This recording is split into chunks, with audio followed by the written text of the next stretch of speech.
at that. Let me see. What's got these guys so excited? Unbelievable. Player's Choice Games for N64.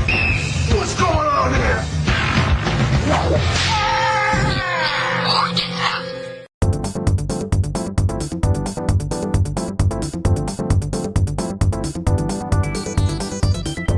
Hello everybody and welcome to my first top 10. I thought I'd start with something that I hold near and dear to me, the Nintendo 64. One of my favorite consoles growing up as a child, and still one of my favorites till this day. I spent thousands of hours on this system, saving Hyrule, saving princesses, destroying princesses, and so many more wacky adventurous type scenarios. Let's cut to the meat and cheese of this video. This is my top 10 Nintendo 64 games. Reminder, this is my list, so it may not be exactly what your list would be like, so please keep that in mind. And with that said, let's start with number 10.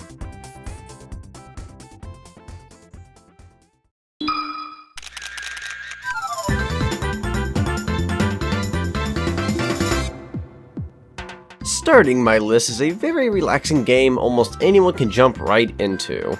Pokemon Snap was somewhat revolutionary for the time. It was one of the many first Pokemon spin-offs. In this game, you'd play as a guy named Todd Snap. You work under Professor Oak trying to capture photos of unique and rare Pokemon. Based on how well your shot was, whether it was a centered photo, unique pose, or an event going on, Oak would give you more points. Well done. The more points you obtain, the more levels and upgrades you get. You can also gain access to new levels by doing secret actions that allow you to progress even further. Pokemon Snap didn't have all 150 Pokemon available, but it sure did deliver a great and enjoyable experience. I'll never forget the summer one time years ago where I used to play Pokemon Snap with my old best friend late at night at a sleepover, and we would just experience what it's like to just take pictures of Pokemon and all that kind of such. Pokemon Diamond and Pearl were very new at the time, so it was kind of strange that we were playing that, but it was because he had never played Pokemon Snap before that I decided to introduce it to him. He also ended up buying my orange N64 off of me along with Pokemon Snap because I had an extra 64, and I kind of regret that now because orange 64s are super expensive. If anyone would like to give me a donation towards a Jungle Green Nintendo 64, that'd be great because I really want a Jungle Green 64. Just kidding, you don't have to donate money to me, I'll be over here in agony. Oh. Pokemon Snap has made its way to number 10 on my list. Sorry Pokemon Stadium, you're an amazing game and all, but there was just a certain charm to Pokemon Snap that I preferred. I guess you could say, You were close. I remember when I was roughly about 4 years old, I was given all sorts of neato toys for my birthday. Hungry Hungry Hippos, a Banjo-Kazooie Diddy Kong racing toy, and then there was Glover. It's basically about a glove who runs around with a ball. The story begins with a wizard who is brewing up a potion, though by surprise he's blown away by his own creation and is turned to stone. Glover flies out the window, stops all the crystals from breaking by turning them into balls. Yes, you heard me. Balls. Thus saving the castle from being powerless once the crystals have returned. The other glove that falls into the wizard's pot turns into what they call cross-stitch, and he basically makes your life a living you-know-what until you kick his butt at the end of this game. So Glover took me by storm with its unique ball physics. You use the ball that Glover finds per world, guiding it till the end, turning it back into a crystal to restore the castle's power and bring back the wizard. You use the ball to climb obstacles, collect Garabs for the bonus stages, and finish puzzles to reach the end. Each world has its own unique boss, and some are better than others when it comes to overall fairness. Throwing this out there right now, this game made me hate Frankenstein. No, seriously, he's garbage. Complete and utter garbage. There's also a giant chicken that makes farts and burp noises. Yay? You can also go into the pause menu and do a bunch of cheat codes. They also make farts and burp noises. If you were looking for a game that has gloves and balls, pick this up. I just told you to pick it up. I'm so sorry. Now, I won't be nostalgia blinded and say that this game is perfect. This game is not perfect by any means. It's number 9 on the list for a reason. It kind of doesn't necessarily deserve to be number 9 in a sense compared to the better games on the N64, but for me personally, this game means a lot to me, and that's why it's number 9 on the list. Whoopee!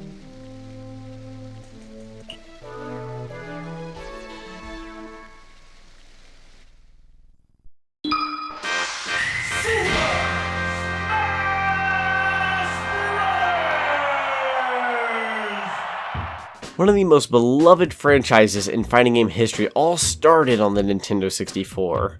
With only a total of 8 playable characters and 4 unlockable characters equaling a total of 12 playable characters, Super Smash Bros. 64 made its way to the top of the fighting game genre. I used to play the crap out of this game with my brother, and occasionally my cousins. We used to duke it out at all sorts of places like Hyrule Castle or that Star Fox stage I couldn't bother to look up the name for. Sector Z. Guys, it's called Sector Z. Don't go in the comments and tell me it's Sector Z. I just looked up, it's Sector Z. Okay? Okay. Back then, Super Smash Bros. Was revolutionary. Who would have ever guessed that Mario would be kicking the crap out of Yoshi or Donkey Kong could be tossing around Pikachu like a ragdoll? It's moments like this that I really have to take a moment to just kind of sit and just admire the fact that Nintendo has made...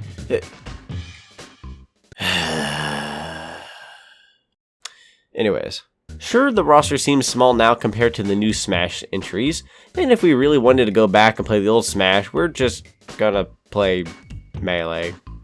But besides those factors, this game still holds up decently for an N64 fighting game. Even if you don't have friends to play with, Smash Bros. Always comes with some kind of single player mode, so you can duke it out all sorts of difficulties against the Pointy Polygon Team and board the platforms. I can't really recommend this game now given the newer games are a bit better obviously, but for those who grew up with this game, you know exactly what we had in store for upcoming years with Nintendo.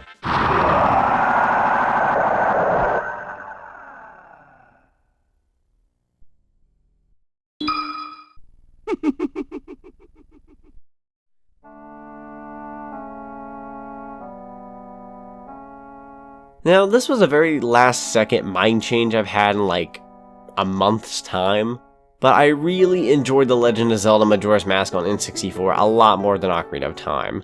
Now, before the comments get all fired up, let me give some good reason as to why I have made this statement. Majora's Mask starts Link off right from the events of Ocarina of Time, and he's looking for Navi. And he gets pretty boned. He also gets turned into a Deku Scrub, which he didn't enjoy one bit.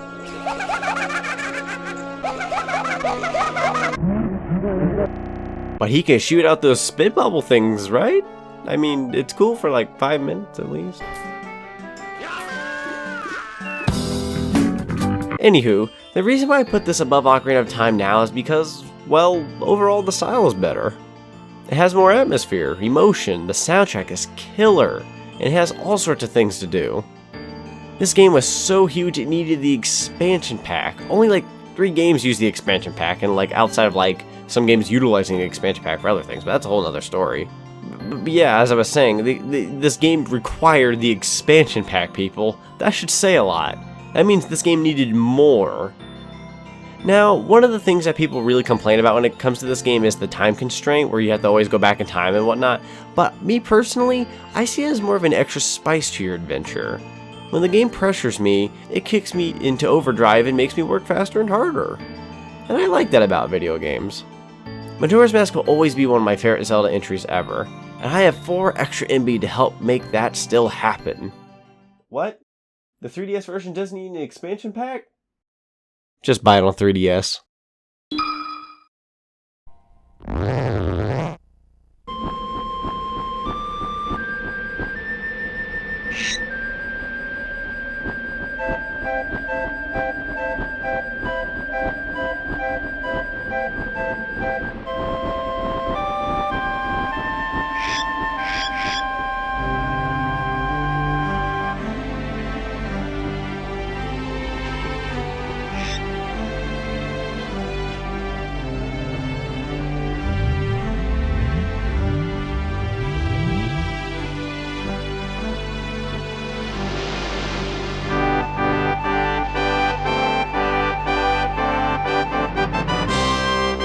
It's Donkey Kong 64, you twat. Remember how I was just talking about the expansion packs?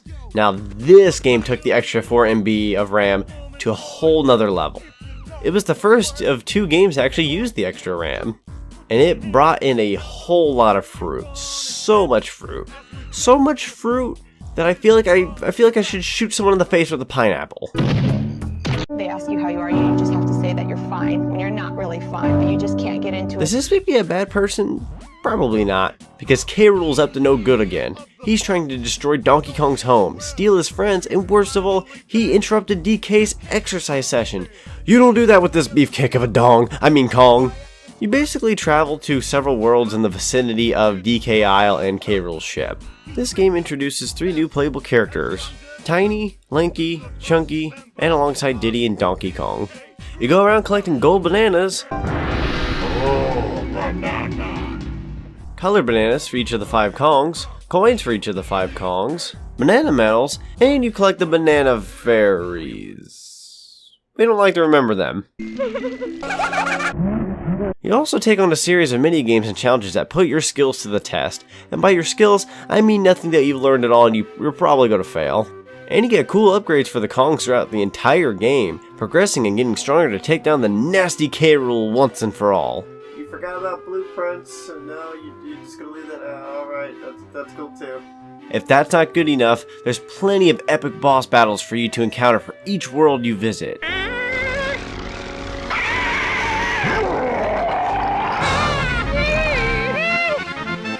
Look at this dragonfly. He's cool as frick. Oh, that's Nasty Fall. Donkey Kong 64 is a very long and fun collectathon and presents hours and hours of fun. Highly recommend this game for platformer fans far and wide. Did I mention that there's a playable Donkey Kong arcade cabinet minigame in Donkey Kong 64? Yeah, that's pretty cool. I don't think you know what you're doing. You need a parachute. That's a backpack. Oh, all right.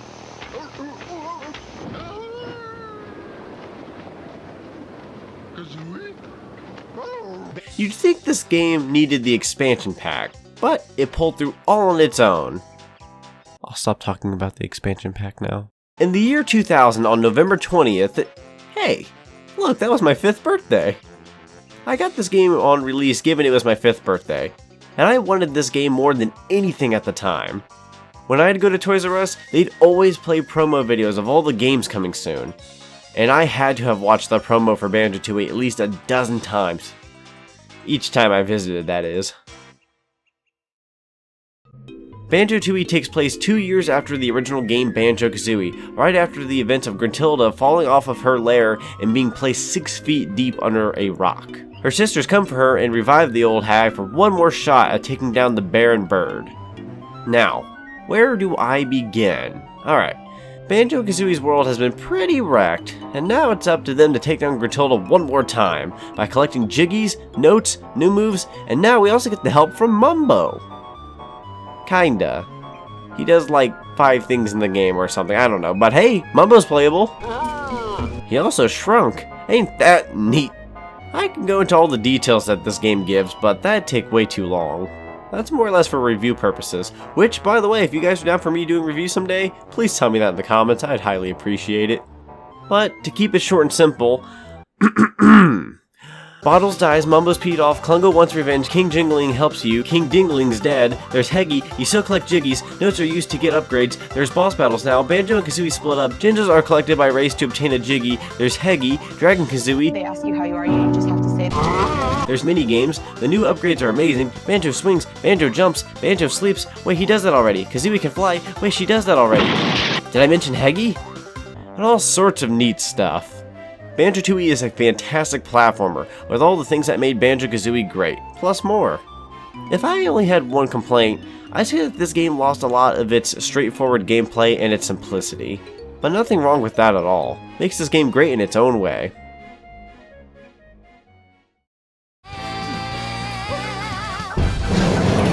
Are the memes working yet?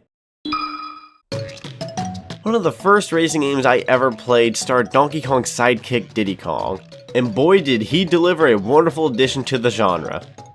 Mario Kart 64 is a great game, but Diddy Kong Racing took it one step further. This game provided a single-player campaign adventure thingy that allowed us to explore a whole new world via car, plane, or hovercraft. Taj helps you out if you need to switch vehicles, and presents challenges to test your skills to see if you're worthy of mastering each vehicle.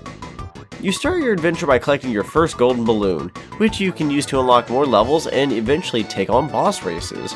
You have several themed worlds in this game: Dino Domain, Snowflake Mountain, Sherbet Island, Dragon Forest, and Future Funland. Not only do you aim for golden balloons, but once you beat the boss of each world, you're given amulets to open the gate, allowing you to fight the nasty Whizpig. But first, you have to beat the boss, then go back and collect silver coins. They're just an excuse for replay value in my opinion. Not a bad gimmick, but not a good one. You can also obtain hidden keys and a level per world to gain access to battle arenas where you duke it out against others to see who will rise to the top. These are especially fun if you have friends and family to play with. I love Diddy Kong Racing to bits. It was actually the first Let's Play on my channel, and I will never forget it for that. And to be honest, I don't know why I chose Diddy Kong Racing for my channel per se. I just remember when I started this channel, or started the content I was doing for my channel, my normal content, that I had to pick something that was nostalgic to me, I could jump right into and I could share with everyone with little to no issue, and Diddy Kong Racing was the first thing that popped up. My only complaint about this game is that there's no difficulty mode changes, meaning you can't really have easy, normal, hard, or very hard CPUs. They're always the same, and once you master this game, it gets a little too easy, outside of the Whizpig battles at least. If you're looking for a great racing game on the N64, I highly recommend this one. It's also on DS, but it's not as great in my opinion. But if that's your only option, I say give that one a shot too.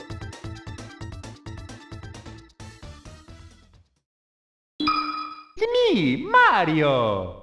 Alright, now, why wouldn't Super Mario 64 make the list? I've done this game like several times on my channel already, like all sorts of freaking ways, and it's crazy. I love Super Mario 64, that game is awesome. It is one of my favorite Mario games ever. When people think Nintendo 64, outside of the rare games like Banjo and Donkey Kong, people think Super Mario 64. At least a good majority of people do, I think. Super Mario 64 was the first game to hit up the full 3D platforming with Mario, and it did very well. So well, it spun off a remake years later on the DS, and I think that game is good in its own way as well. I've done a playthrough of it on my channel, so if you want to check that out, you can check that out. Your story is simple. Peach is captured, so you get the Power Stars, get to Bowser, show him who's boss, and wait a year or two to do it all over again. Wait, that's right! Power Stars are new to the franchise in this game. Instead of the usual get from point A to point B, Mario must obtain at least 70 Power Stars to face Bowser at the end, and other different numbers to open new levels. Progressing through Princess Peach's castle always felt like home to me, and I never get tired of it. This game has aged a little, and with Super Mario Odyssey on the horizon, I can see more and more of that now. But that doesn't stop it from being a fun and revolutionary game. This game is a legend and always will be. Most platformers actually started from this game's image. So give credit where credit is due, guys. Mario is the man. If you love Mario games and you still haven't played this, please give it a shot. It is worth it for the cake. There's no cake at the end of this game. The cake is a lie.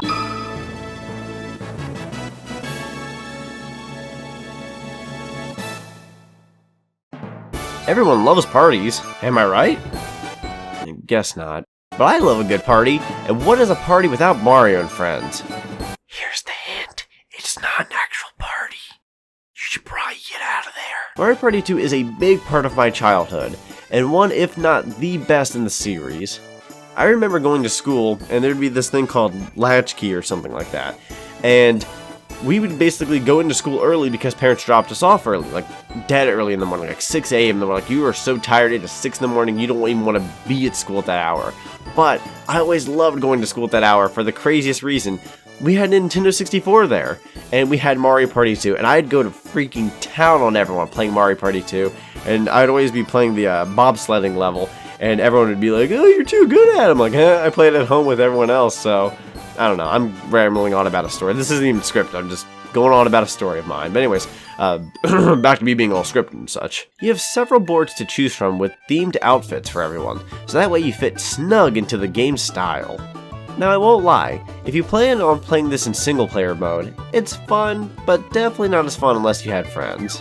I know that's obvious, but hey, I'm just throwing it out there. I was fortunate enough to get to play this game recently with some online friends of mine.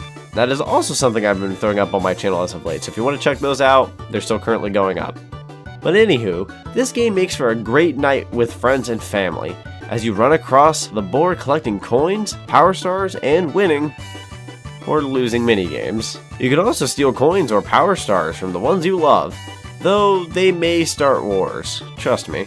You have a lot of variety when it comes to the minigames. Some are better than others, even when it comes to overall fairness.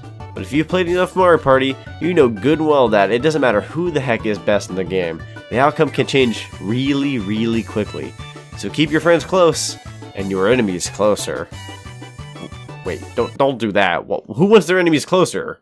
That's stupid. Mario Party 2 is a game I highly recommend if you have friends and you want to try an N64 game that'll make you all go crazy wild for about an hour or two.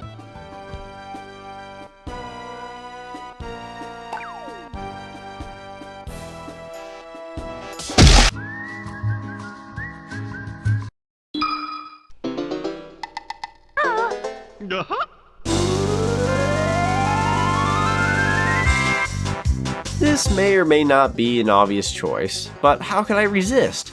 Have you ever heard of the story of Banjo-Kazooie? I see none of you have. This game stars a bear named Banjo and a bird named Kazooie. You start by seeing Gruntilda brewing up nothing good when she finds out she's not the prettiest and that Banjo's sister Tootie is the most beautiful. Gruntilda rushes out of her lair faster than you can say, "Free ice cream! Get your free ice cream here!" and charges off to steal Tootie and her beauty through the power of Granny's machine. That apparently steals your good looks. I don't know how it works either. I stopped questioning Rare's logic years ago. No, I mean before they made the mistake of going over to Microsoft. So now it's up to Banjo and Kazooie to learn new moves from bottles, collect all sorts of goodies to help progress through Gruntilda's lair, save Tootie, and give Granny that big old butt whooping she was asking for. Now, just like Donkey Kong 64 and Banjo-Tooie here on my list, Banjo-Kazooie's music, along with those other games, were composed by Grant Kirkhope. His music alone made this game's atmosphere. Without it, this game just wouldn't be as charming. Each level feels so good that you're immersed immediately just by the first 10 seconds of each song.